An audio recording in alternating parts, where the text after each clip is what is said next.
nih.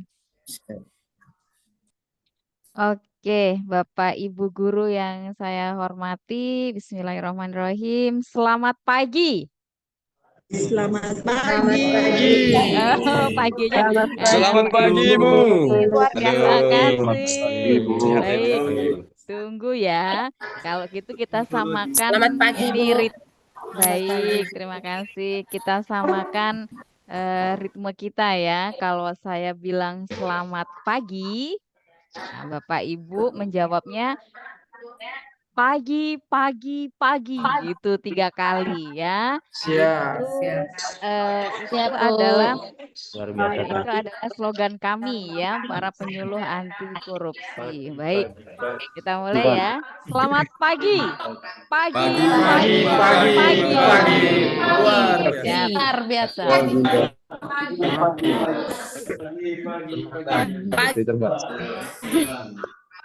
Kalau saya menyapa Bapak Ibu dengan korupsi, satu kata untuk korupsi apa Bapak Ibu? Satu kata, kalau Bapak Ibu mendengar kata korupsi, satu kata untuk korupsi? Berantas. Berantas, boleh ya kita samakan kalau gitu. Berantas. Korupsi berantas gitu ya. Korupsi berantas gitu, boleh ya. Ya. Korupsi apa tadi? Korupsi berantas, anti korupsi perjuangan kami, Indonesia bebas korupsi wujudkan. Boleh ya, kita samakan ritme kita. Oke? Izin saya share aja di layar supaya kita bisa sama-sama sebelum layar saya ambil alih. Oke, silakan. Kalau saya bilang korupsi, Bapak Ibu tolak, tangannya ke depan, 5 jarinya tolak gitu ya. Oke, saya mulai dulu dari ucapan selamat pagi gitu ya. Pagi, pagi, pagi, korupsi tolak, anti korupsi perjuangan kami, Indonesia bebas korupsi wujudkan. Oke, sama-sama ya. Selamat pagi. Pagi, pagi. Korupsi Pagi. tolak, Pagi. anti korupsi Tolak. perjuangan kami, Indonesia bebas korupsi wujudkan. Wujudkan. Oke. Baik, ini berasal dari beberapa pulau ya, dari beberapa pulau paling selatan di Indonesia dan di daratan Flores ya. Jadi kita bisa memaklumi kondisi sinyal kita berbeda-beda. Baik, terima kasih Bapak Ibu untuk kesempatan pada pagi hari ini. Izinkan saya menyapa dengan pantun. Budaya anti korupsi harus digelorakan dengan menaati hukum secara utuh. Salam pembuka saya haturkan. Assalamualaikum warahmatullahi wabarakatuh. Waalaikumsalam warahmatullahi wabarakatuh. Dari Kupang ke Kalabahi, singgah Lembata, membeli jagung titi. Izinkan saya Titi Kristinawati memandu materi anti korupsi.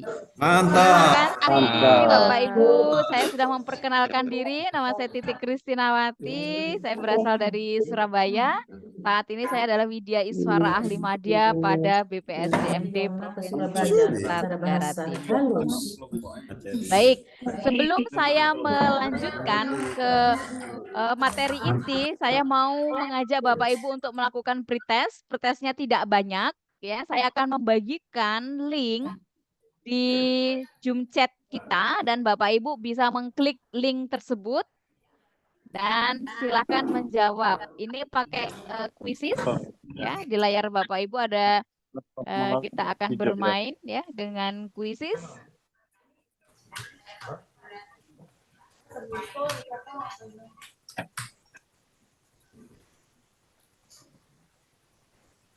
Waktunya tidak lama karena hanya 10 soalnya, jadi 5 menit saja untuk mengerjakannya.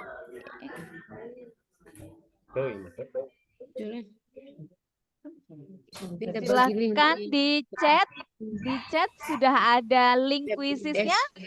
Bapak Ibu boleh mengklik langsung dan mengerjakan dari device-nya masing-masing, boleh dari laptop ataupun boleh dari HP. Saya juga mengirimkan ke grup yang saya bimbing ya, supaya mungkin teman-teman di grup yang saya bimbing bisa meneruskan ke grup WA.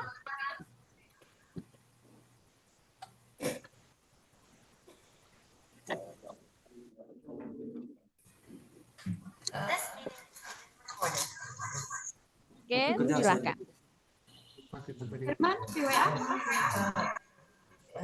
Ya, terima kasih Pak Thomas Lamatokan sudah masuk, Ibu Trisna Tamelan juga sudah masuk. Ayo segera yang lainnya menyusul masuk.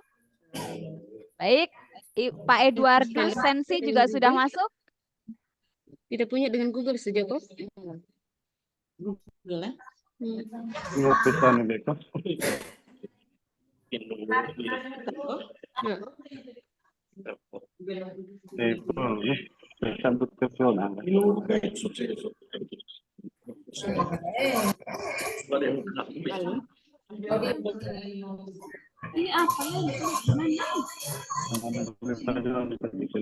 Baik, beberapa orang sudah bergabung. Ya, semakin banyak bergabung. Oke.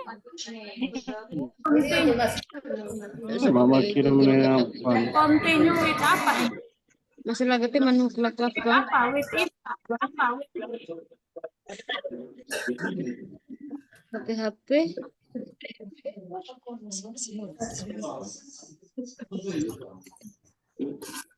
Yang langsung utara jam. Buka pakai HP jangan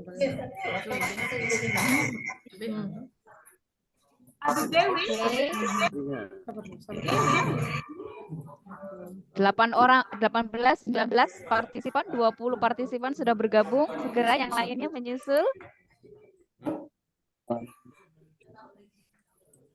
Linknya ada ya Bu? Oh, ganti nama. Oh, your name is Dewi Adi. Link di grup. Pilih itu. 26. Saya tunggu minimal sampai berapa ya? Kita mulai.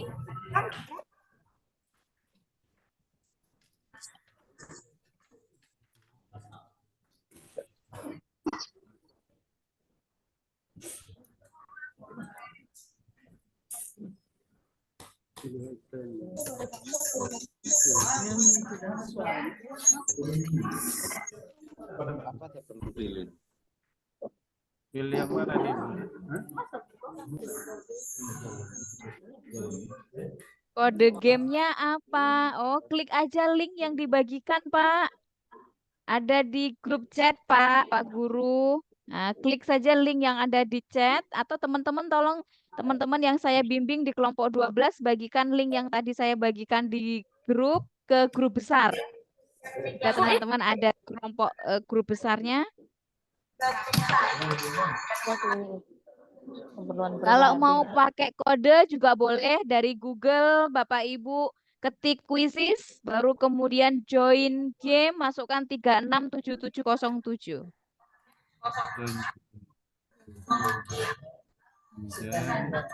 42 saya tunggu. Berikutnya lagi. Pilih yang mana ini? Orang lagi. Pilih school, work, atau personal use. Personal aja. Kalau nggak usah login, Pak, join game aja pilihannya. Bagaimana Ibu? Pilihnya join game. Kalau nanti pakai school, kalau ada pilihan school, work, itu berarti mau login, tidak usah login. Nanti klik sis di Google, kemudian pilih yang pilihannya join game, bergabung ke game, nggak usah login. Oke. Pilih join game, tapi itu nih. Kemudian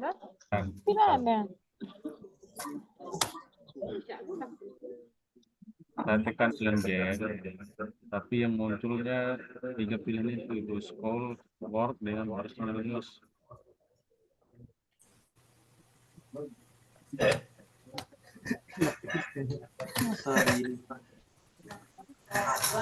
Panjang lah. Rahasia negara tuh harus sembunyi. Bukan mau ini apa lagi ini? Itu suara ini.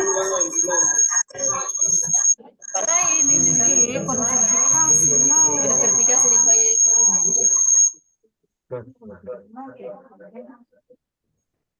Oke, partisipannya saya pikir sudah cukup. Saya mulai ya. Waktunya 5 menit saja dari sekarang. Yang lain menyusul tidak apa-apa. Ini tetap muncul. School, work, dengan personal use. Kalau aku tuh bentar muncul, ya, Man? Oh ya,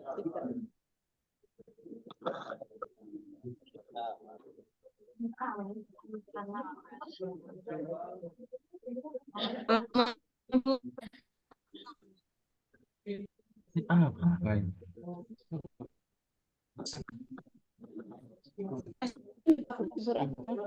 Ini teknik sekolah.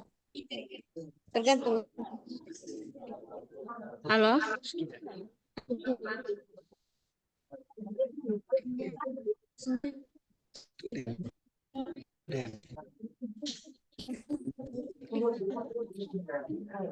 Sinyalin.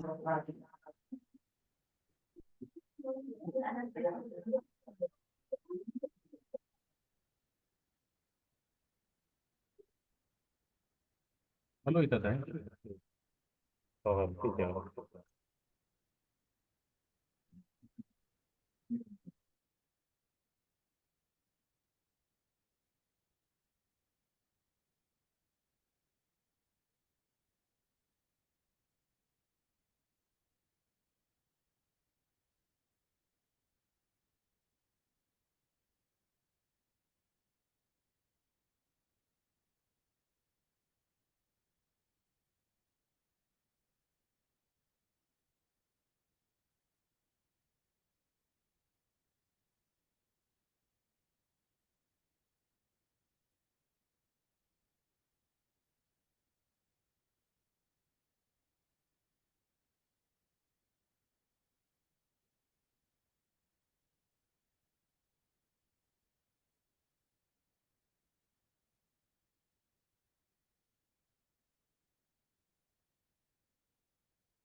Terima kasih. Kita lihat ya, siapa yang nilainya tertinggi siapa? Tidak bisa login Ya, yang lain, Pak Bu. Rudi. Pak Rudi Hasanuddin. Kemudian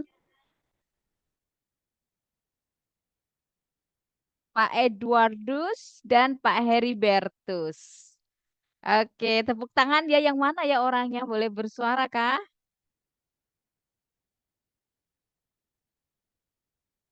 Mana Luar ya biasa, orangnya? saudara Saya saya, Bapak pin. Rudi Hasanuddin. Pak Rudi Hasanuddin yang mana ya orangnya ya? Rudi Hasanuddin dari SMK Sultan Bajo yang ganteng. Wow, Pak keren. Rudi. Yang mana Pak Rudi? Mana Pak Rudi orangnya? Boleh saya pin? Boleh bersuara Pak Rudi supaya muncul di ruang partisipan?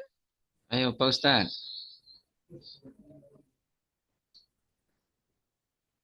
Pak Ustadz.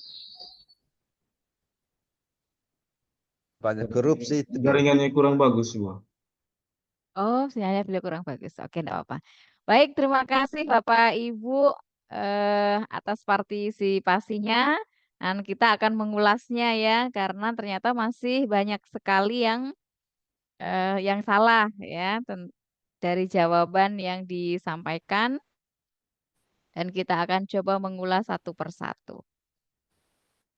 Oke. Nah, eh,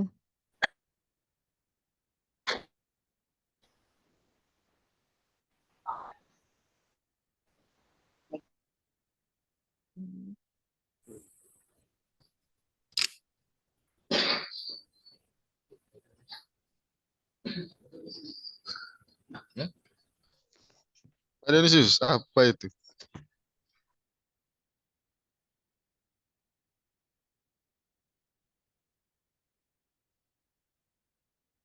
oke, sudah tampak di layar Bapak Ibu tentang dasar hukum anti korupsi ya, yang tadi muncul pertama kali pada layar pada pertanyaan Bapak Ibu ya. Nah, kalau kita bicara tentang dasar hukum anti korupsi, Bapak Ibu, sebenarnya sejarah Indonesia berupaya untuk memberantas korupsi itu sudah sangat lama sekali. Makanya saya membedakannya menjadi dua, yakni pra-reformasi dan pasca reformasi. Pada sebelum reformasi, nampak di layar Bapak Ibu ya, bahwasannya ada deretan panjang peraturan-peraturan yang sudah berupaya untuk diinisiasi dalam upaya untuk mencegah tindak pidana korupsi. Itu dimulai tahun 1957 ya sampai dengan tahun 1980 muncul lahir Undang-Undang Nomor 11 tahun 1980 tentang tindak pidana suap. Gitu. Itu deretan panjang upaya-upaya untuk memberantas korupsi. Kemudian setelah reformasi muncullah TAP MPR 11 tahun 1998, kemudian yuridis diubah ke Undang-Undang Nomor 31 tahun 1999, junto Undang-Undang Nomor 20 tahun 2021 diubah lagi, dan eh, Undang-undang yang terakhir, Undang-Undang Nomor 30 tahun 2002, ya, perubahan kedua atas Undang-Undang Republik Indonesia Nomor 19 tahun 2019 gitu. Tadi ada yang benar nggak ya? Nah, diingat-ingat ya, nanti kalau post testnya lagi, semoga nilainya naik lagi.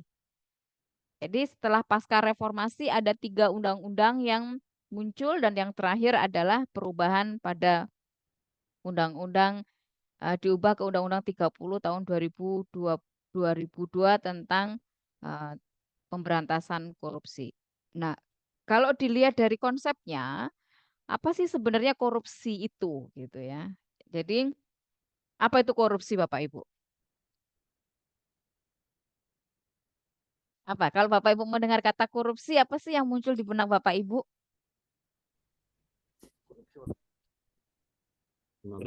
Merugikan negara. merugikan negara. Oke. Mengambil uang negara. Mengambil uang negara yang bukan Mengambil uang negara. Mengambil mengambil hak orang lain. akan darah masyarakat. Merugikan orang lain. Menyalahgunakan anggaran. Yang baik, intinya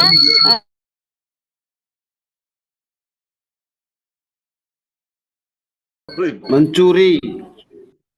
Izin Ibu, mic-nya belum terbuka.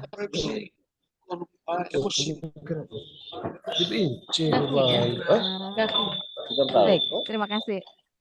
Nah, baik, terima kasih teman-teman. Jadi kalau teman-teman mendengar kata korupsi, banyak ya tadi yang muncul. Ada mencuri, ada mengambil uang negara, mengambil uang rakyat. Apalagi Pak?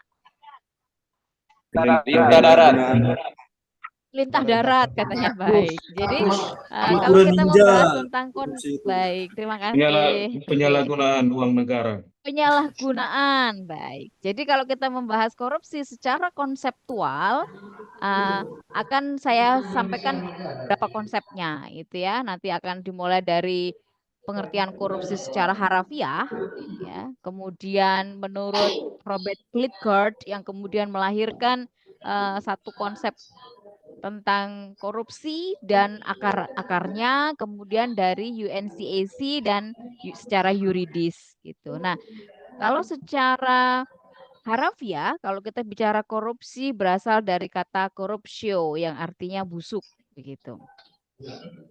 Busuk secara yuridis berdasarkan Undang-Undang Nomor 31 tahun 1999 yang kemudian diubah ke Undang-Undang Nomor 20 tahun 2001, bahwa yang menjadi subjek di dalam korupsi kalau dilihat dari konsep yang dibangun pada undang-undang ini setiap orang begitu. Jadi setiap orang itu bisa menjadi pelaku dari korupsi gitu. Setiap orang yang dengan sengaja melawan hukum untuk melakukan perbuatan dengan tujuan memperkaya diri sendiri atau memperkaya orang lain atau satu korporasi, ya, memperkaya diri sendiri dan juga orang lain gitu, yang mengakibatkan kerugian keuangan negara atau perekonomian negara. Makanya kalau berangkat dari secara yuridis ini, korupsi itu bisa dilakukan oleh siapapun, ya, termasuk Bapak Ibu guru dan saya. Jangan salah, gitu ya. Bisa juga bisa dilakukan oleh siapapun, maka tanpa pengecualian gitu. Persoalannya yang perlu dilihat kemudian, korupsi itu ada yang kemudian mengakibatkan kerugian negara atau perekonomian negara, ada juga yang itu baru perilaku koruptif gitu. Jadi makanya hukum kalau ditanya siapa sih subjek korupsi itu, ya semua orang, setiap orang bisa melakukan korupsi. Nah, karena setiap orang bisa melakukan korupsi, maka setiap kita harus selalu merefleksikan diri kita, perilaku koruptif apa sih yang masih saya lakukan ketika menjadi aparatur sipil negara. Oke, silakan setiap orang mengetik di chat. Perilaku koruptif apakah yang masih saya lakukan? Artinya kalau perilaku koruptif, semua orang berpotensi melakukan. Bahkan anak-anak saja juga berpotensi melakukan perilaku koruptif. Contohnya, misalnya orang tuanya ngasih uang untuk membeli buku. Ternyata bukunya tidak ada. Atau guru yang menjual bukunya tidak ada, terus uangnya dipakai untuk beli jajan. Nah, sama anak tersebut. Itu juga bagian dari perilaku koruptif gitu. Nah, kita sebagai aparatur sipil negara coba direfleksikan perilaku koruptif apa sih yang masih kita lakukan sampai hari ini. Korupsi waktu, masuk ke kelas dan keluar tidak sesuai Oke, tidak disiplin itu juga bagian dari korupsi. Terima kasih. Kemudian korupsi bicara Pak Dahlimin. Mohon diberi penjelasan lebih lanjut. Maksudnya apa itu ya? Ditambah lagi informasinya, Pak. Jangan satu kata aja ya, waktu korupsi, jangan gitu ya. Tapi coba Bapak Ibu ceritakan apa sih yang masih dilakukan. Oh, Tidak disiplin, oke. Kadang masuk agak terlambat. Oh, ada kata agaknya ya. Oke. Ya korupsi terlambat ya terlambat bicara. aja. Nggak ada kata agaknya. Masuk terlambat ke dalam kelas pada saat les karena ada alasan tertentu ya. Saya tidak Oke. lambat Eh, dikit-dikit. Bentuk koreksi yang saya lakukan adalah meninggalkan ruang kelas sebelum kegiatan belajar. Oke, Dijelaskan. Mas Dengarkan. ngajar. Uang bensin ke sekolah dipakai pergi pancing. Makasih Pak Guru, jujur banget sih. Datang terlambat, pulang cepat, menunda isi SKP. Terima kasih. Memanfaatkan jam mengajar guru lain, berselingkuh. Oke, lanjut. Silakan terus melanjutkan.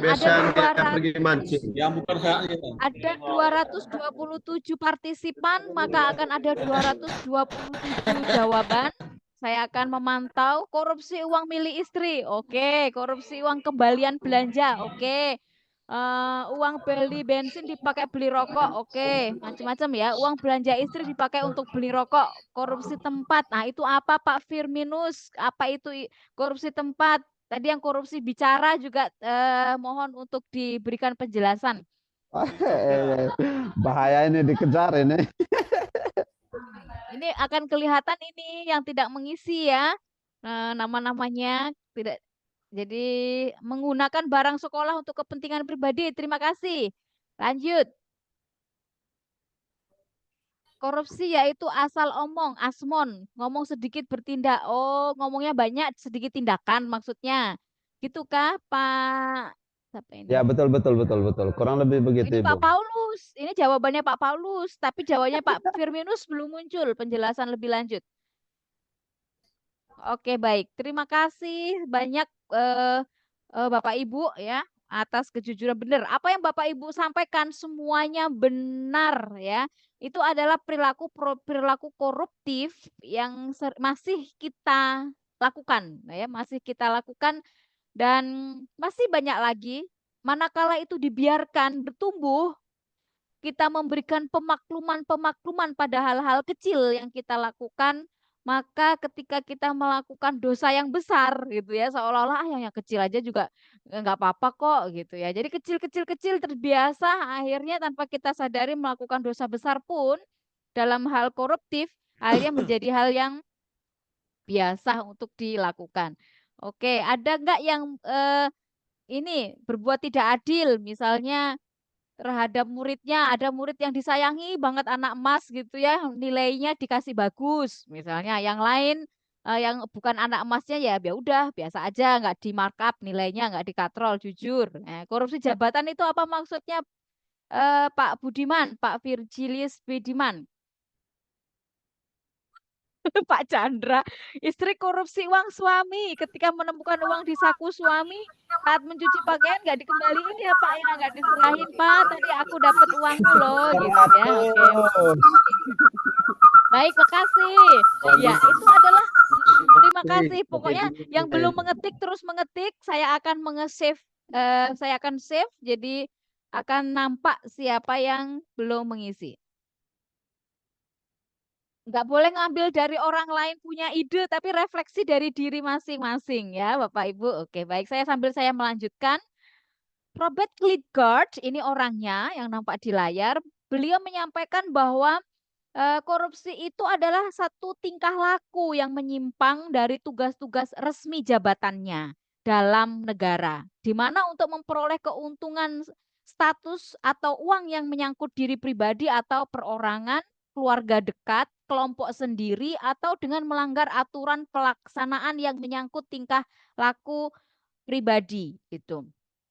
Contoh, kadang seorang pimpinan ini baru perilaku koruptif ya, yang mungkin tidak menyimpang pada beliau mengumumkan, pimpinan mengumumkan, Bapak Ibu kalau ada kegiatan apapun, ke kantor wajib memakai seragam sesuai dengan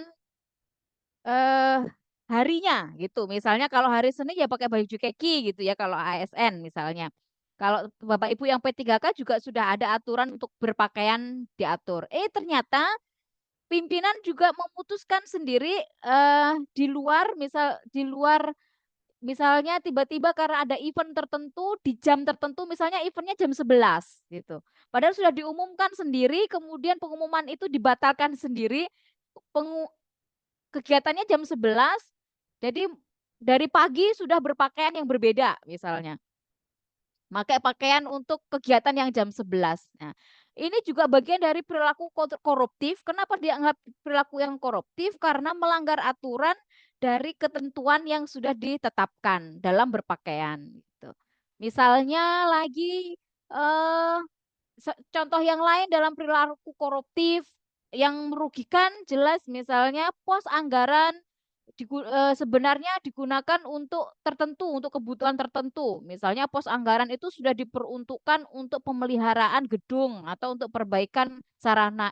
Tapi karena pimpinan sedang ada satu event tertentu, maka uang tersebut digunakan untuk merayakan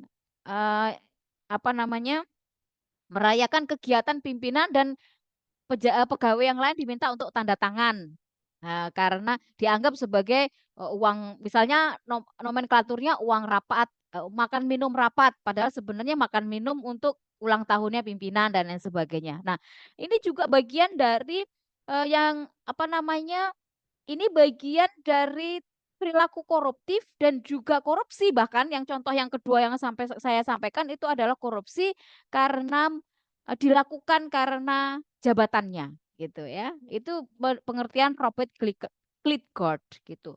Demikian juga ketika Bapak Ibu guru melakukan seperti yang saya tanyakan tadi, memarkup nilai peserta karena kedekatan kekeluargaan, misalnya dia keponakan saya, nilainya kok cuma 5, saya naikkan menjadi 8 ya supaya tuntas mencapai ketuntasan karena kekeluargaan. Itu juga perilaku korupsi yang merugikan orang lain karena menyebabkan anak didik yang lain menjadi bisa saja tidak percaya diri ya karena kok dia biasa-biasa aja tapi nilainya bagus gitu kan. Dia di kelas juga jarang kerja PR tapi kok nilai akhirnya bagus gitu. Karena ternyata ada tantenya, ada omnya yang menjadi guru di sekolah tersebut gitu ya. Dan itu juga sangat memberikan kerugian. Nah, kemudian definisi yang lain menyatakan bahwa korupsi itu lahir atau muncul dari adanya diskresi ditambah monopoli dan kurang akuntabilitas. Apa itu diskresi? Kewenangan yang berlebihan yang dimiliki oleh seseorang sehingga dia bisa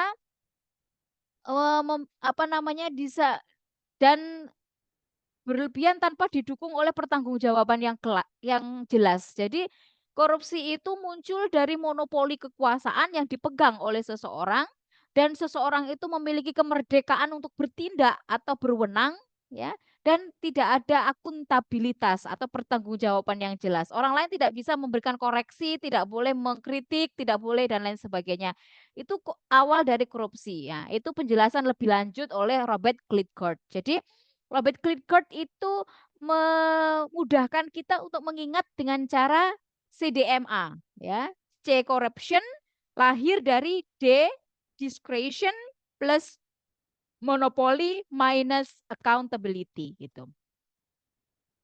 Dan kemudian definisi dari United Nations Convention Against Corruption dari UNCAC ya, dari Perserikatan bangsa-bangsa yang melakukan perlawanan terhadap korupsi, mereka mendefinisikan bahwa corruption is indigenous plague, gitu ya. Apa itu indigenous plague? Kejahatan kemanusiaan. Jadi korupsi itu ada kejahatan kemanusiaan, gitu ya. Nggak ada bedanya dengan pembunuhan sebenarnya terhadap manusia, kejahatan kemanusiaan dia. That has a wide range of corrosive effect on societies dan dia memiliki dampak yang begitu masif ya dampak yang luas dan masif terhadap masyarakat. It undermines democracy and the rule of law. Ya, kemudian dia merusak juga tatanan perundang-undangan, merusak demokrasi, leads to violence. Korupsi ini juga bisa menggiring terjadinya kekerasan hak manusia, ya, terjadi kekerasan atau pelanggaran terhadap hak asasi manusia, distorts markets, erodes the quality of life. Jadi menekan atau menurunkan kualitas hidup, allow organized crime, membiarkan kriminalitas terjadi, ya, terrorism and other threats to human security to flourish. Sebegitu jahatnya korupsi ini sampai didefinisikan semua jenis kejahatan kemanusiaan ada di dalamnya. Gitu. Jadi itulah corruption. Oke, Bapak Ibu sambil terus berlanjut mengisi ya. Oke, matikan video dan oke. Oh, ternyata sudah bercampur ya. Oke. Oh, ya, terus berlanjut ya, mengambil hak orang lain terus. Berlanjut nanti akan saya save di bagian tadi saya save soalnya.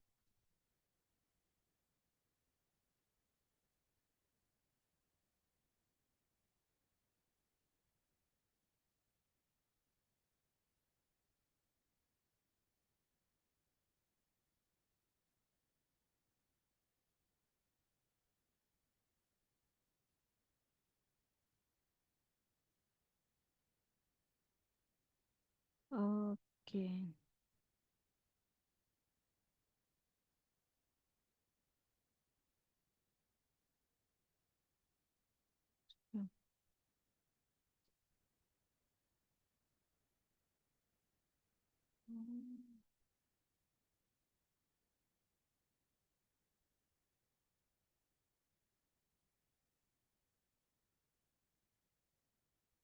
Oke, baik.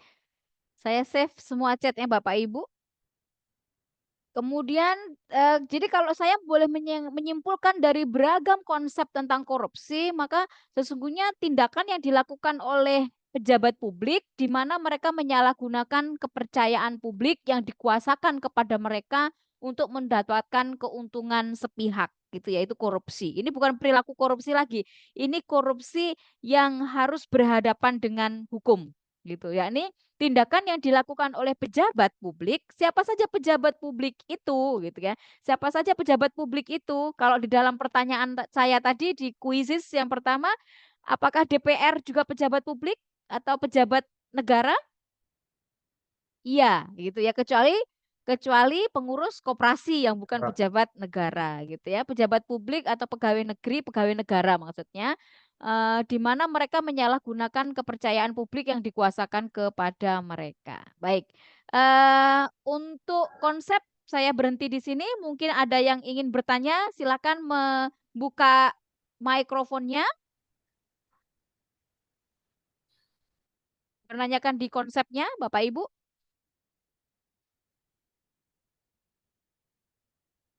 Kalau tidak ada yang bertanya, saya yang bertanya.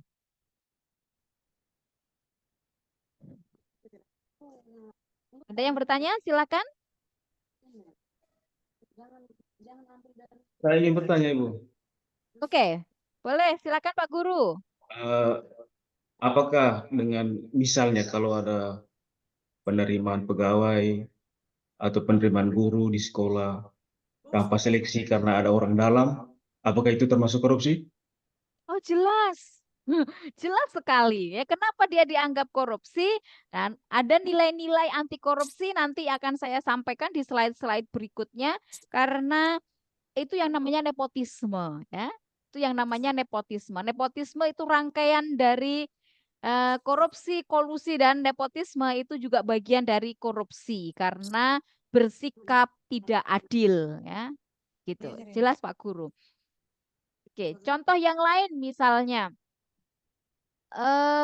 silakan sebelum ke saya memberi contoh yang lainnya. Terima kasih untuk pertanyaannya Pak Guru dan silakan Bapak Ibu guru yang lain yang ingin bertanya. Pak Yohanes mengangkat raise tangan ya. Yohanes Sumio Edamura. Monggo silakan Bapak. Oh ya, siap. Suaranya putus-putus.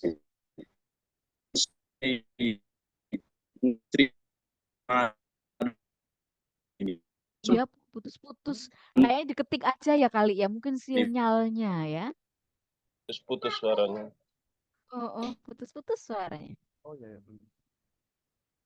Audionya mata.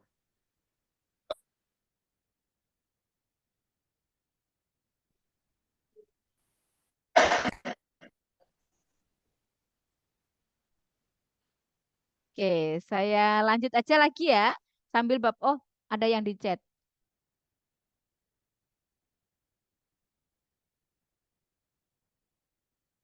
Oke, Ibu Maria Angelina Susi Jeman.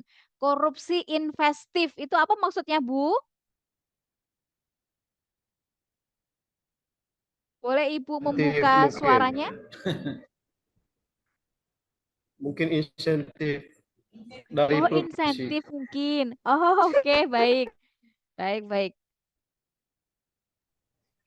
Ada yang insentif Oke, operatornya korupsi belum. investif ya, korupsi dengan menawarkan barang atau jasa sebagai pengganti pertolongan pada masa yang akan datang. Oh, oke, berinvestasi ya.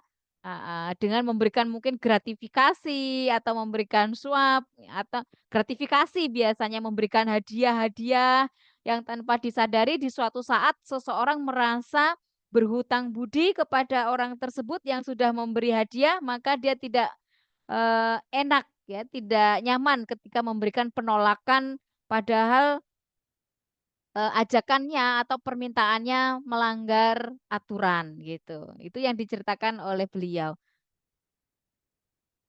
Oke, terima kasih. Iya. Oke, sip. Saya lanjutkan lagi ke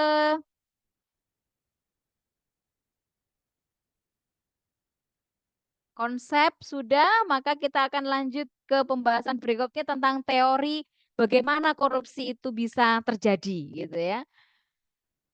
Nah, menurut Gon teori, ya ini orangnya Jack Bologni, nah, orangnya seperti ini. Tadi dalam pertanyaan saya muncul ya, teori Jack Bologni dia mengenal Gon teori.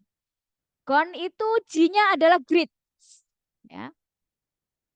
Apa itu greed? Bahwa salah satu penyebab dari orang melakukan korupsi itu adalah keserakahan. Berkaitan dengan perilaku serakah, ya. Yang secara potensial memang ada dalam diri setiap manusia. Manusia itu makhluk yang selalu merasa kurang, tidak pernah puas gitu karena selalu melihat kesejahteraan itu ngelihatnya ke atas. Bukan ilmu pengetahuan yang lihatnya ke atas. Kita hanya boleh melihat ilmu pengetahuan, pengembangan diri itu lihatnya boleh ke atas. Tapi kalau kesejahteraan itu kita lihatnya ke bawah aja, ke kanan kirinya, itu supaya jangan menumbuhkan jiwa greedy, ya, keserakahan. Gitu. Karena sifat manusia itu selalu kurang. Ya, saat belum punya apa-apa, doanya kepada Tuhan, ya Tuhan, inginnya cukup makan saja. Begitu dikasih cukup makan bahkan lebih, doanya, aduh, pengen punya tempat tinggal. Sudah punya tempat tinggal yang bagus, doanya pengen punya kendaraan motor aja juga baik. Udah kasih motor terus seperti itu manusia. Tambah istri. Ya. Sampai terakhir bingung uangnya banyak nambah istri akhirnya ya. Maka disitulah letak kehancurannya.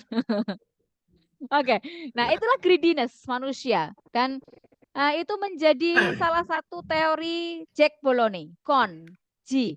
Oh, kemudian oportunis. Seseorang yang serakah ditambah dengan dia punya kesempatan untuk melakukannya. Kesempatan itu bisa berangkat dari karena dia punya kewenangan di dalam organisasi yang dipimpinnya.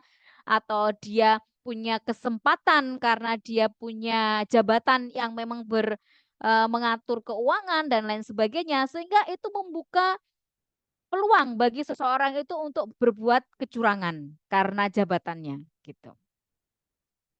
Kemudian needs, kebutuhan, ya, berkaitan dengan faktor yang dibutuhkan oleh individu untuk menunjang hidupnya yang wajar. Kadang apa yang dilakukan oleh manusia itu bukan lagi kebutuhan, ya, tetapi keinginan gitu. Jadi kebutuhannya manusia itu sebenarnya simple aja, ya, sandang, pangan, dan papan gitu. Tetapi kalau sudah berkaitan dengan faktor gaya hidup, maka kebutuhannya pun akan berkembang sesuai dengan gaya hidup dan kelompok hidup, gitu ya, sosialitanya, gitu. Jadi hati-hati ketika punya jabatan, lihat cara hidupnya, gaya hidupnya, siapa temannya. Nah, itu juga akan sangat Gaya mempengaruhi hedonis. gaya dia, ya. Dia yang awalnya sederhana, begitu jadi kepala dinas, kepala badan dan lain sebagainya, sudah mulai tahu yang namanya facial, ya, ke salon. Udah awalnya dari situ, saya mau merawat diri, saya mau memperbaiki pola hidup. Berawal dari itu mulailah merambat ke yang lain-lainnya. Nah, seolah-olah itu menjadi kebutuhan hidup, padahal itu bukan kebutuhan hidup, itu gaya hidup dia.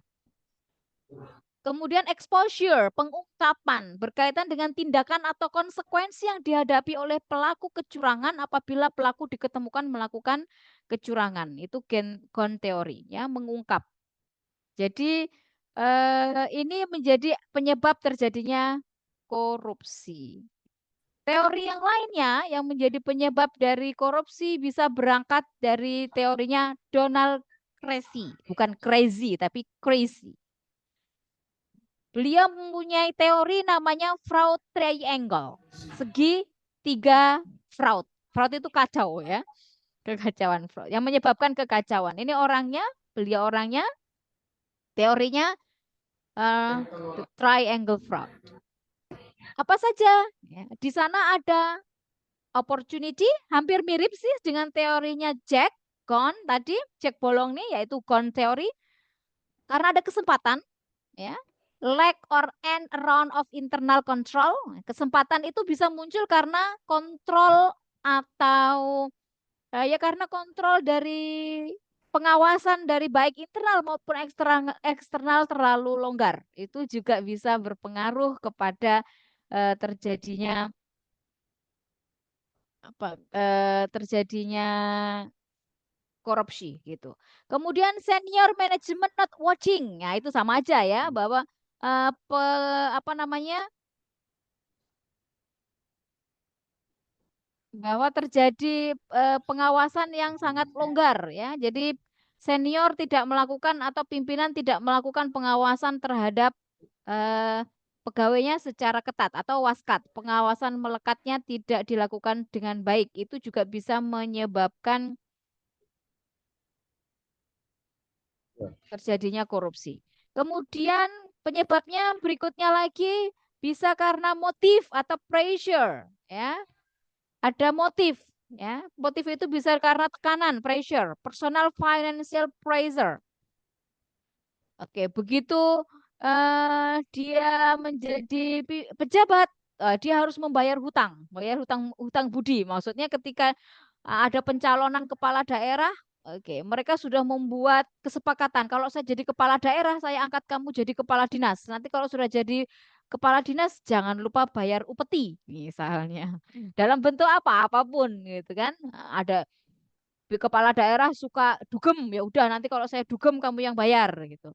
Kepala daerah suka perempuan, nanti pokoknya kalian ganti-ganti kirim perempuan. Nah, gitu ya. Jadi macam-macam bentuk dari tadi yang Ibu siapa tadi? Maria siapa tadi mengatakan korupsi investif tadi, ya. Addiction, ya, addiction, kecanduan. Jadi korupsi itu juga disebabkan karena kecanduan. Melakukan markup, lolos, bisa ini. Kecil-kecilan pertama kecil-kecilan. Ternyata lolos, bisa, ya. Begitu kecil-kecilan berhasil, besar yang dia lakukan, ya. Dia merasa aman gitu dan lain sebagainya. Dulu orang melakukan apa namanya? Perjalanan dinas fiktif itu tidak aman-aman saja. Oh, dia melakukan perjalanannya hanya sehari, ya. Tapi uang hotelnya ditulis minta kepada petugas hotel untuk memberikan kwitansi 3 hari, yang 2 hari masuk saku, gitu kan?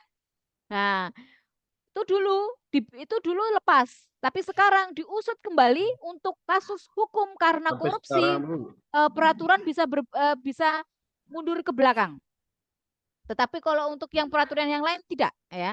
Tapi kalau untuk korupsi dia bisa terjadi peninjauan ulang karena menyebabkan kerugian negara. Makanya banyak sekali orang-orang tua yang sudah pensiun tapi pensiunnya di hotel Prodeo, ya, karena diusut berdasarkan laporan kerugian negara, gitu. Pada waktu dia menjabat mungkin tidak terlapor, tapi begitu dia keluar sudah pensiun, wah, orang mulai berani. Waktu dia jadi pimpinan, orang tidak berani, nggak enak mau lapor gitu. Tapi begitu dia pensiun, oh, dilaporkan, ya, gitu. Jadi banyak yang sudah pensiun, pensiunnya bukan bersama dengan istri, anak, dan cucunya bersenang-senang menikmati alam dan rumah yang dibangun, tetapi menikmati hotel Prodeo dan belum tentu istri dan anaknya mau menjenguknya karena malu, karena lingkungan sosial juga bisa saja mencibir, ya. Dan itu tidak sedikit, banyak sekali gitu. Motif atau pressure. Kemudian rasionalisasi. I haven't received a raise. Ya.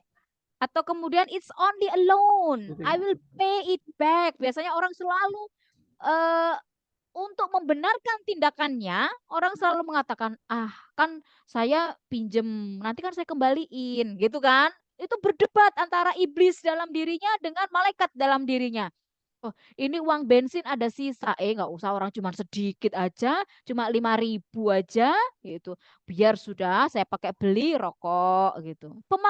Pemakluman, rasionalisasi pembenaran itu akan menumpuk di dalam alam bawah sadar kita. Jadi apapun tindakan perilaku koruptif itu seolah-olah menjadi benar. Saya pantas menikmati ini karena saya sudah bekerja keras, gitu, seolah-olah begitu, ya. Nah, padahal itu juga bagian dari perilaku koruptif. Ada lagi jam kantor, karena fasilitas di kantor nyaman dipakai tidur, gitu, ya, bawah matras tidur, padahal AC yang dipakai adalah AC kantor, gitu kan, tidur di situ misalnya. Nah, dia merasa bahwa saya kan bekerja, gitu kan. Saya bekerja capek, jadi saya butuh istirahat, saya butuh tidur, gitu. Ya kalau mau tidur, tidur saja, tapi nggak usah pakai AC, karena AC-nya dibayar oleh uang negara. Sementara Anda tidur di kantor, misalnya. Nggak ada yang larang orang tidur. Di jam istirahat, silakan istirahat, mau tidur. Tetapi matikan AC-nya, karena AC-nya dipakai untuk fasilitas supaya menunjang pekerjaan, bukan menunjang orang tidur. Dan itu terjadi banyak, ya, di kantor-kantor gitu. Seperti itu. Oke. Nah,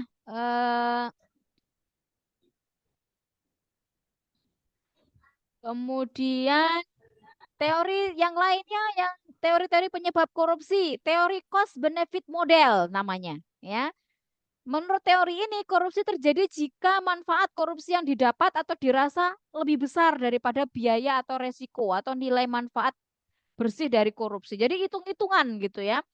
Dia merasa bahwa, oh, dengan saya melakukan korupsi manfaatnya lebih besar kok. Ini juga rasionalisasi sebenarnya. Contohnya, ini uang pemeliharaan. Uang pemeliharaan ini saya pakai pemeliharaan gedung ini karena gedung masih bagus, ya sudah, daripada di-store kembali kepada kas daerah atau kas negara, ya saya pakai saja untuk yang lainnya dulu, gitu. Karena dengan saya pakai akan jauh lebih bermanfaat kok daripada di-store kembali ke negara misalnya. Itu rasionalisasi, tapi itulah yang menjadi model cost benefit, seolah-olah merasa dengan melakukan itu tetap lebih bermanfaat kok. Nah, gitu. Padahal itu korupsi, gitu, karena dilakukan tidak sesuai dengan aturan. Intinya kembali kepada ada segala sesuatu diatur, dikeluarkan sesuai dengan aturan. Teori berikutnya lagi ada yang mengatakan teori willingness and opportunity to corrupt, ya. Jadi korupsi terjadi jika terdapat kesempatan, peluang, ya. Kemudian tapi sistemnya atau pengawasannya lemah atau kurang, gitu. Nah, ditambah lagi dengan adanya dorongan, kebutuhan, keserakahan dan lain sebagainya. Nah, namanya hampir sama-sama sih sebenarnya penyebabnya, dan itu adalah teori willingness dan opportunity. Berdasarkan motivasi pelaku, itu juga disampaikan dalam beberapa dasar bahwa korupsi dapat dibedakan menjadi 5, gitu, ya, kebutuhan, yakni korupsi karena kebutuhan, korupsi karena ada peluang, korupsi karena ingin memperkaya diri sendiri, korupsi karena ingin menjatuhkan menjatuhkan pemerintahan dan korupsi karena ingin menguasai suatu negara ya. Itu menurut Abdullah Hehamanhua ya dalam makalahnya gitu ya. Jadi beliau mencoba untuk mengklasifikasikan ala dia gitu. Oke, ini teori-teori penyebab korupsi ya. Secara garis besar kalau saya mau menyimpulkan ya bahwa 3 penyebab korupsi itu bisa karena terpaksa by need ya, memaksa by greed atau dipaksa by system gitu ya. Terpaksa, memaksa, dipaksa. Jadi 3 hal ini yang bisa menjadi penyebab korupsi ya. By need dia terpaksa melakukan karena butuh harus melakukan, dia memaksa orang lain untuk melakukan atau dia dipaksa oleh keadaan atau dipaksa oleh sistem. Karena by system or by need itu lebih kepada diri sendiri, or by system karena faktor dari luar atau dari eksternal gitu. Oke, sebelum saya lanjutkan lagi, silakan mungkin jika ada pertanyaan.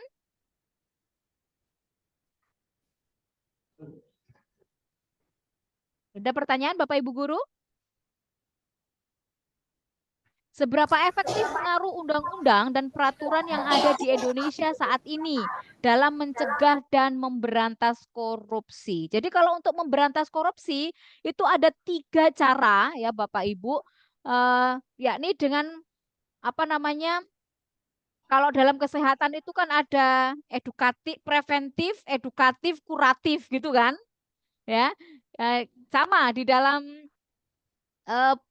pemberantasan korupsi itu ada juga dengan cara pencegahan, kemudian penindakan, kemudian penghukuman gitu ya.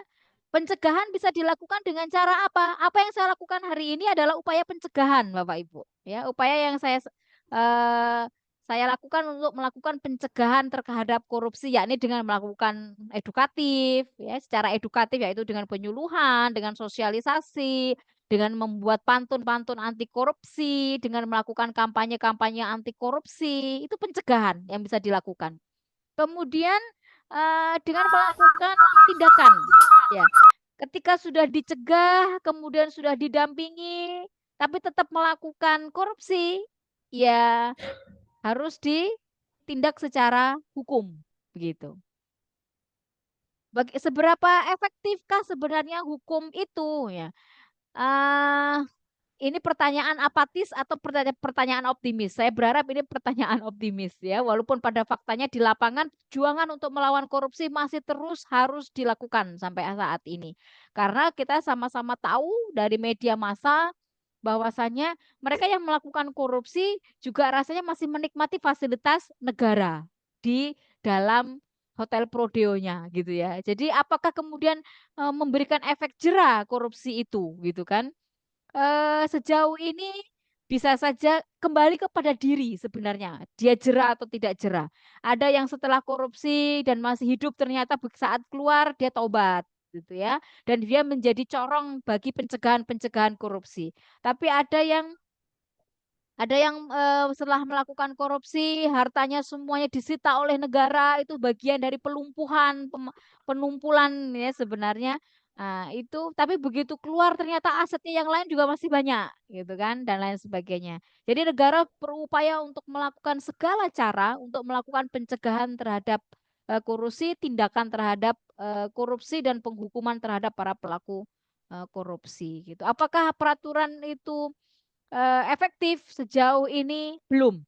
Karena peraturan itu belum efektif, maka tidak bisa berdiri sendiri seperti yang saya sampaikan, tetapi banyak unsur, 2 unsur yang lain harus dilakukan. Gitu ya, Bapak. Tidak bisa dihukum saja, tapi juga harus jauh-jauh hari bahwa korupsi itu berawal dari perilaku, maka menanamkan karakter anti korupsi harus dimulai dari sejak dalam perut. Gitu. Maka kalau Bapak Ibu menikah, ya yang belum menikah atau yang sudah menikah saat istrinya hamil, yang belum menikah, pilihlah istri yang tidak serakah, yang tidak suka besar pasak daripada tiang. Artinya, ya kalau pendapatannya sedikit, harga skincare-nya jangan lebih besar daripada gaji suaminya. Karena itu akan mendorong suaminya untuk melakukan perilaku koruptif. Gitu. Jadi pilihlah istri Atau pilihlah suami yang hidupnya mau diajak sederhana kalau sudah tahu pasangannya hanya aparatur sipil negara. Karena gaji aparatur sipil negara tidak pernah mungkin tinggi gitu ya. Jadi jangan melampaui harga skincare para artis ya. Karena itu namanya besar pasak daripada tiang gitu. Perilaku itu kenapa dimulai dari memilih pasangan? Karena dia akan tahu ketika dia hamil, dia akan memastikan makanan yang dimakan oleh anaknya dalam perut adalah makanan-makanan halal yang dibawa oleh suaminya. Ketika suaminya membawa uang lebih besar daripada gajinya, dia akan bertanya, uang dari mana? Gitu, uang apa? Gitu ya. Dan dia berani mengatakan, suamiku, aku lebih bangga makan hanya dengan nasi dan sayur, tetapi kamu berperilaku benar, membawa uang yang halal daripada kamu membawa daging pulang, tapi itu hasil gratifikasi dari anak muridmu, ikan gratifikasi dari anak muridmu. Nah, tegaskan pilihlah pasangan-pasangan yang mau melakukan itu. Lebih baik kamu tidak menjadi pejabat daripada kalau kamu menjadi pejabat, kamu menjadi orang yang harus berbalas budi menyerahkan upeti. Kamu cukup menjadi pegawai biasa, tetapi kami bisa memastikan halal yang dibawa pulang. Nah, gitu. Karena berawal dari karakter itulah kita sebenarnya membantas korupsi ya. Mengajarkan kepada anak-anak kita untuk berbuat jujur. Jujur berawal dari dalam dirinya ketika diamanati. Sekali-sekali anaknya dites. Ini uang dari mama 5.000, yang 3.000 untuk berinfak, yang 2.000 untuk adik. Nanti dicek. Tanya di lain waktu, kemarin uang 3.000-nya, uang 5.000-nya untuk apa saja gitu. Nah, dia akan berkata di waktu yang berbeda karena ingatannya sudah mulai lupa. Dia akan menceritakan yang jujur sesuai karena dia lupa untuk berbohong. Biasanya kemarin uangnya aku pakai beli es semua misalnya, atau saya pakai beli uang jajan, saya tidak berinfak misalnya. Jadi tidak bisa memberantas korupsi itu dengan menegakkan hukum saja, itu omong kosong ya. Itu harus dimulai dari dalam perut ya, dari dalam perut gitu. Dari pendidikan dalam rumah, dari pendidikan di sekolah, semuanya harus masif perjuangannya. Makanya saya bilang anti korupsi perjuangan kami, perjuangan semua orang. Gitu.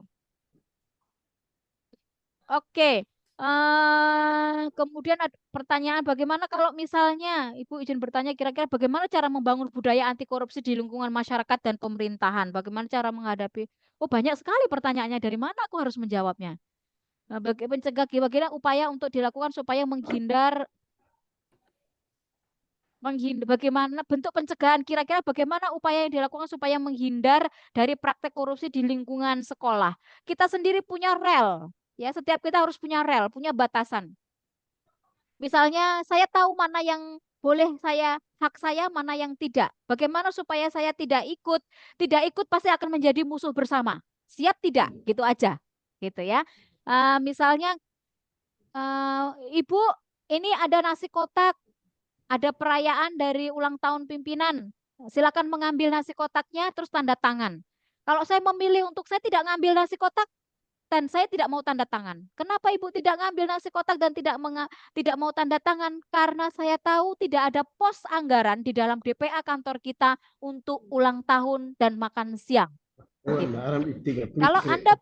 Kalau Anda punya prinsip ke dalam diri Anda melakukan itu, gitu ya. Nah, Anda tahu bahwa itu makanan haram masuk ke dalam perut Anda dan mengalir darah yang tidak halal dan akan menjadi penyakit dalam tubuh kita, misalnya, Anda berani mengatakan itu, ya itu bagian dari Anda menolong diri Anda. Hidup kita ini bukan milik dari kehidupan. Kita adalah milik dari hereafter. Hereafter itu apa? Hidup yang abadi, yang kekal. Semua yang agama yang kita imani mengajarkan hidup kekal abadi adalah hereafter. Setelah dari sini, bukan saat di sini, Bapak Ibu. Bukan hanya karena makanan satu kotak yang kita masih bisa beli, yang harganya mungkin 20.000 dan kemudian kita harus menggadaikan integritas kita untuk tanda tangan dan mau. Gitu. Makanya biasakan untuk mendisiplinkan diri. Kenapa mendisiplinkan diri adalah nilai? Kalau kita biasa bawa bekal dari rumah, kita tidak akan tergiur dengan pemberian-pemberian seperti itu. Itu sebenarnya bagian dari pola kehidupan kita sendiri. Kalau kita biasa hidup sederhana, Kita tidak akan tergiur oleh gratifikasi. Oh, anak murid ngasih daging kita ambil, anak murid ngasih ikan kita ambil. Oh, saya sudah biasa kok makan tahu aja. Oh, saya biasa kok makan sayur saja. Dan anak saya baik-baik saja. Anak saya nanti akan jadi jenderal besar karena tidak makan uang haram misalnya. Tapi anak saya bisa saja tidak akan menjadi apa-apa karena saya biasa memberi dia makan dari makanan yang tidak halal gitu. Jadi itu adalah nilai diri yang akan dimiliki oleh setiap orang dan itu harus diyakinkan kepada diri sendiri, Bapak Ibu. Ya, bagaimana mencegah ya harus kuat dulu prinsip dirinya. Kalau prinsip kita sendiri belum kuat, orang lain dari luar pasti akan sangat mudah mempengaruhi kita. Gitu. Makanya berawal dari keserakahan diri. Gitu. Ya, seberapa efektif pengaruh undang-undang tadi sudah. Bagaimana cara menghadapi perilaku menyalahgunakan kewenangan untuk menindas orang lain? Bagaimana caranya? Kalau kita sendiri yang berpotensi melakukan penindasan terhadap orang lain, biasakan untuk punya peduli sebenarnya ya. Peduli itu apa sih? Biasakan untuk merasakan menjadi orang lain. Gitu. Ketika saya di posisi dia, sedih nggak diperlakukan begitu. Kalau Anda masih punya rasa sedih, punya empati, hidupkan. Orang Jawa bilang urip-uripi, hidup-hidupkan itu rasa peduli. Karena kalau orang sudah nggak punya rasa peduli, maka dia akan bisa bertindak sebagai orang yang menindas orang lain. Tapi kalau diri kita yang ditindas, kalau kita berpotensi untuk melakukan menindas, biasakan melihat kesedihan orang lain, hidupkan empati kita dengan berbagi dengan orang lain, dengan cara banyak lah ya, gitu. Tapi kalau kita berpotensi kita yang ditindas, apa yang harus kita hidupkan? Keberanian. Jadi nilai anti korupsi itu ada peduli dan ada berani. Berani itu artinya apa gitu ya? Berani itu ya ketika kita ditindas, kita men-set up dalam pikiran kita, misalnya, loh kalau saya nggak ikut dia punya mau, nanti dia nggak memperpanjang SK kontrak saya. Memangnya nasi saya, rezeki saya hanya pada tempat ini. Perasaan laut di Rote juga masih luas, selagi masih mau bekerja menjadi nelayan juga menghasilkan, gitu. Sawah di Manggarai Barat juga masih luas. Menjadi petani juga tidak selamanya jelek, tidak selamanya buruk. Banyak pengusaha petani sukses, gitu. Tergantung ini soal gengsi, gaya hidup sekali lagi. Tapi kalau kita dalam proposisi ditindas, ya, punya keberanian untuk mengatakan minta maaf, saya tidak bisa melakukannya, gitu. Kamu kalau nggak mau melakukan markup, saya tidak perpanjang loh kontrak kamu. Tidak apa-apa. Tuhan saya hidup. Bukan Tuhan yang mati. Tuhan saya nggak pernah tidur. Bukan Tuhan yang mengantuk. Gitu. Jadi itu kembali kepada seberapa kuat prinsip hidup kita masing-masing sebenarnya Bapak Ibu. Kalau kita kuat, tidak ada yang bisa mencederai prinsip itu sebenarnya. Ya, kita tidak pernah merasa terluka karena orang lain, tidak merasa tertindas karena orang lain menindas. Kita punya kemerdekaan diri. Karena Tuhan mengizinkan kita hadir di muka bumi dengan kemerdekaan. Gitu. Izin mau bertanya, kira-kira bagaimana cara membangun budaya anti korupsi di lingkungan masyarakat dan pemerintahan? Saya tidak muluk-muluk mengajari bagaimana membangun budaya anti korupsi di lingkungan masyarakat dan pemerintahan, ya Bapak Ibu. Kebetulan peran saya sebagai Widya Iswara yang bisa melakukan penyuluhan, itu saya syukuri. Karena Allah mengizinkan saya memiliki jabatan ini. Kalau saya bukan Widya Iswara, saya adalah seorang ibu.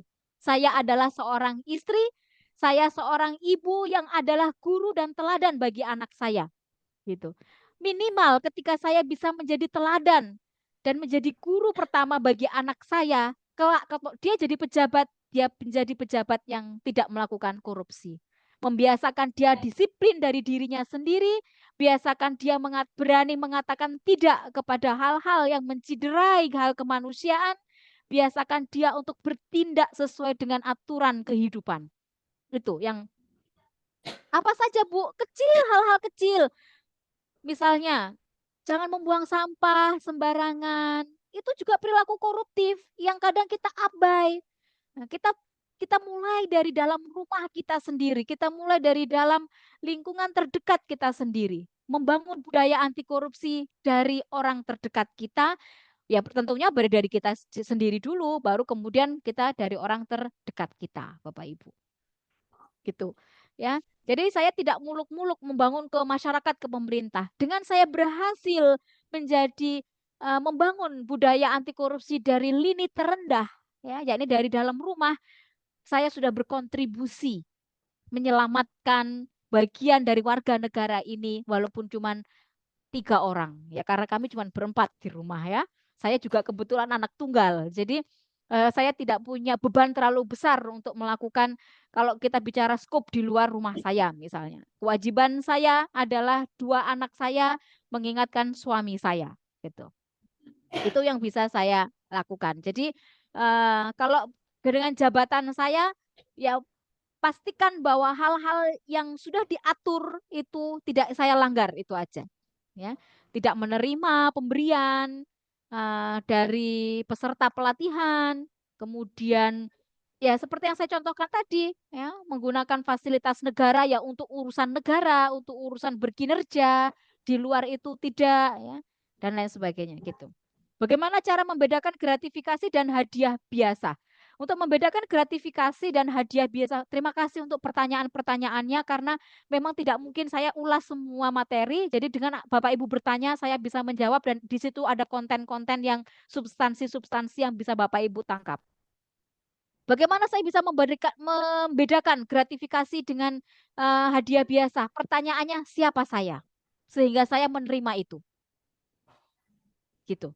Kalau saya bukan itu, apakah saya akan diberi? Itu aja. Contohnya, siapa saya sehingga saya menerima hadiah? Ya karena saya Widya Iswara. Ya saya karena Anda guru. Kalau Anda bukan guru dan saya bukan Widya Iswara, apakah orang tersebut akan memberi hadiah itu? Itu aja. Kalau dia memberikan hadiah itu bukan karena melihat saya siapa, berarti itu hadiah biasa. Gitu. Itu aja. Kalau misalnya contoh, ini anak murid membawa ikan, membawa sayur, itu gratifikasi bukan? Gratifikasi. Kenapa? Karena Anda diberi dalam jabatan Anda sebagai seorang guru. Kalau Anda bukan guru, belum tentu dia ngasih Anda. Apalagi bukan tetangga. Apalagi orang jauh, gitu. Jadi gratifikasi seperti itu harus dilaporkan nggak? Dilaporkan. Walaupun makanannya nggak diserahkan kepada KPK. Hal gratifikasi yang harus dilaporkan dan barangnya harus diserahkan kepada KPK adalah ketika nilainya di range di atas 500.000. Kalau makanan tetap harus dilaporkan. Karena itu data bahwa gratifikasi sampai hari ini tetap menjadi bagian dari budaya, tetap menjadi bagian dari kebiasaan, bukan budaya. Bagian dari kebiasaan yang dilakukan oleh masyarakat kita. Itu data bagi KPK. Gitu. Jadi ada aplikasi namanya Lapor. Bapak Ibu ASN itu sebenarnya di HP-nya wajib mendownload aplikasi Lapor. Apapun yang diterima, misalnya sekedar gorengan gitu misalnya. Oh, ada kelas tambahan, kasihan ibu guru belum makan siang. Muridnya datang bawain nasi kotak. Tetap harus dilaporkan bahwa hari ini saya guru di sini menerima nasi kotak dari murid saya gitu. Sekedar data bahwa oh ternyata gratifikasi itu tetap menjadi pola kebiasaan di masyarakat kita gitu. Gitu ya Bapak Ibu. Jadi untuk membedakannya seperti itu ya Bu Alexia. Terima kasih pertanyaannya. Kemudian bagaimana cara membedakan, bagaimana kalau misalnya kepala sekolah dari konsep awal dia hanya pakai uang tahan, uang bos, tetapi dalam perjalanan waktu uang yang dipakai tahan tadi tidak bisa dikembalikan, kejadian ini masuk dalam, oh jelas itu korupsi. Dan ketika Bapak Ibu tahu hal itu, Bapak Ibu tidak melapor, Bapak Ibu juga melakukan korupsi. Karena membiarkan kezaliman, membiarkan kesalahan dalam penggunaan uang negara terjadi, Anda tahu dan Anda tidak melapor. Anda bisa melapor di aplikasi Lapor dengan data dan KPK memastikan keamanan identitas Bapak Ibu. Gitu. Ya. KPK memastikan keamanan data pelapor. Kalau yang dilaporkan itu di atas 1M, maka 10% dari itu dikembalikan kepada pelapor. Hadiah bagi si pelapor. Gitu. Makanya sekarang itu kan banyak rame-rame terjadi kasus korupsi itu terungkap. Kenapa? Ya karena memang dikasih hadiah gitu sebagai reward terhadap dia melapor, karena nggak semua orang itu peduli mau melapor, tidak semua orang berani mau melapor. Jadi ada nilai peduli, ada nilai berani, itu bagian dari nilai-nilai anti korupsi. Kemudian kayaknya waktu saya habis ya, tapi pertanyaannya masih banyak banget ya. Memang nggak cukup sih kalau cuma 2 JP ya. Oke, nggak apa-apa ya. Ibu moderator, apakah saya dihentikan sampai di sini? Izin sambil saya mendengar jawaban dari moderator ya, Bapak Ibu, saya melihat Ibu izin bertanya, mengapa masih banyak sekali kasus korupsi di negara kita, sementara banyak lembaga yang mengurus korupsi. Dari saya pengawasan sampai ke bawah belum dilakukan, mohon penjelasan. Korupsi ke bawah belum dilakukan, mohon penjelasan. Karena jiwa pekewoh, kalau saya mau menjawab Pak Marcel. Jiwa pekewoh itu apa sih? Kenapa masih merajalela? Karena kita itu selalu punya pemakluman terhadap dosa, gitu loh. Kasihan dia kan sudah tobat. Kasihan kan dia sudah di ini, ya, gitu. Akan berbeda memang, tapi ini kita tidak bisa menegakkan syariat Islam di dalam negara Indonesia yang notabene ada banyak ragam agama. Kalau di negara Arab, orang melakukan tindakan seperti itu apa yang terjadi? Potong, ya. Di Cina, di negara-negara yang lain melakukan korupsi apa yang dilakukan? Digantung, ya. Mereka dengan sendirinya keluar dari jabatannya karena malu. Nah, negara ini belum memiliki sistem hukum sosial yang sedemikian. Jadi ketika ada orang melakukan korupsi, contohnya saja si artis punya suami melakukan korupsi sekian banyak triliun, kita itu loh masih kadang memberikan penguatan di TikTok maupun di Instagram kalau VYP-nya liwat. Yang kuat ya, yang kuat ya, hello. Dia akan kuat aja, dia akan baik-baik aja. Repot amat kita. Gitu loh. Kita punya sanksi sosial saja tidak berjalan. Ya, bagaimana mereka tidak terus biasa aja korupsi gitu. Ya. Padahal dia merugikan negara bunyinya T loh, triliun. Itu kalau mengurus kemiskinan dan stunting di Indonesia, ya mungkin 70% beres sekali memperbaiki gizi anak-anak Indonesia. Gitu. Tapi kita loh masih prihatin, aduh kasihan ya, yang kuat ya. Dan kadang mencari rasionalisasi dengan pengampunan. Walaupun begitu kalau dia pernah beramal loh di sekolah ini, dia pernah membangun rumah ibadah dan lain sebagainya. Rasionalisasi pengampunan itu selalu muncul. Gitu. Kok Ibu moderatornya belum mengingatkan ya? Oke, kemudian bagaimana peran pendidikan dalam membentuk otentik manusia? Saya pikir tadi sudah saya jawab ya, bahwa pendidikan itu tidak saja di dalam lembaga yang bernama lembaga pendidikan. Pendidikan itu rumah kita adalah madrasah pertama. Setiap rumah kita adalah sekolah pertama bagi generasi Indonesia. Pertanyaannya, apakah Bapak Ibu guru juga adalah guru di rumah?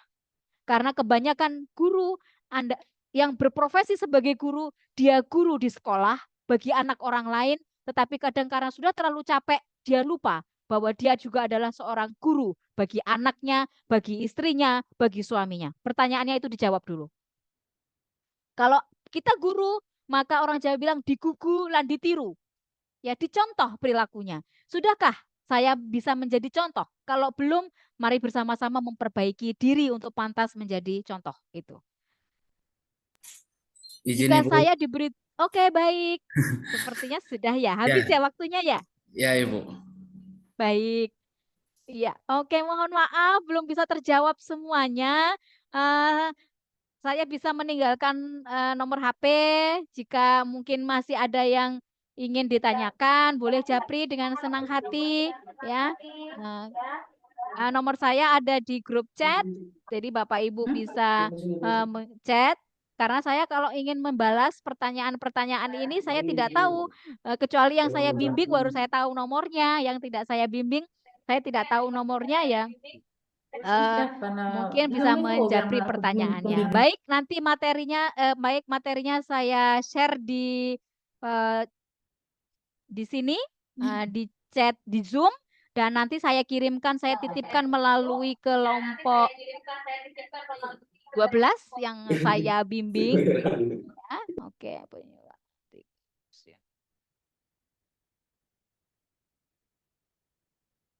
Oke, materinya sudah saya share ya di grup, ya di link ini dan di grup apa namanya, di grup bimbingan saya. Mohon izin saya titipkan amanah kepada teman-teman yang ada di yang saya bimbing. Amanah saya mohon disampaikan karena ini juga bagian dari perilaku koruptif ya.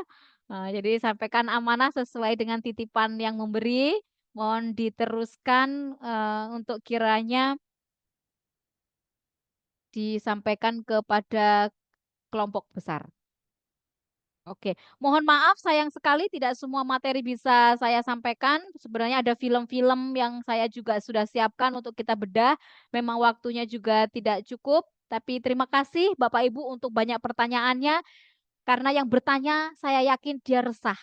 Karena yang bertanya saya yakin dia berpikir.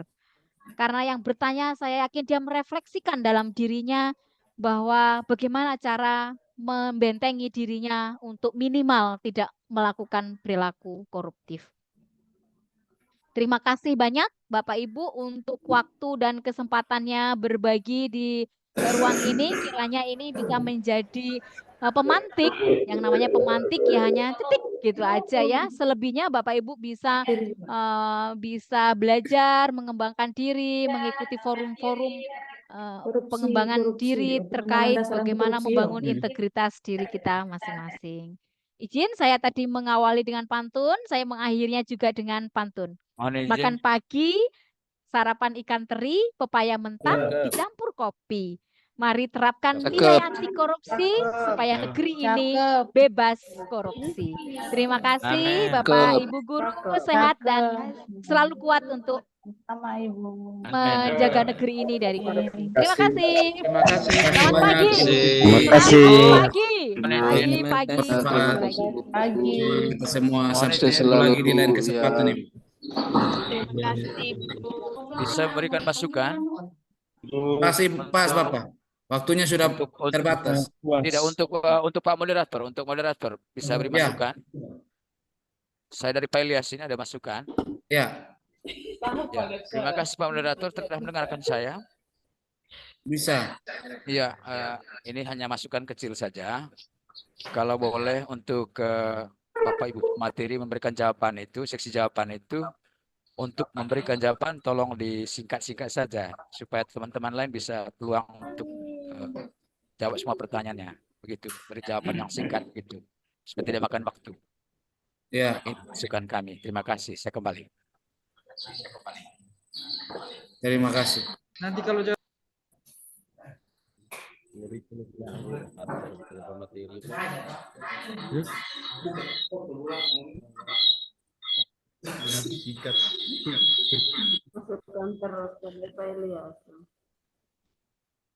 Iya, suara.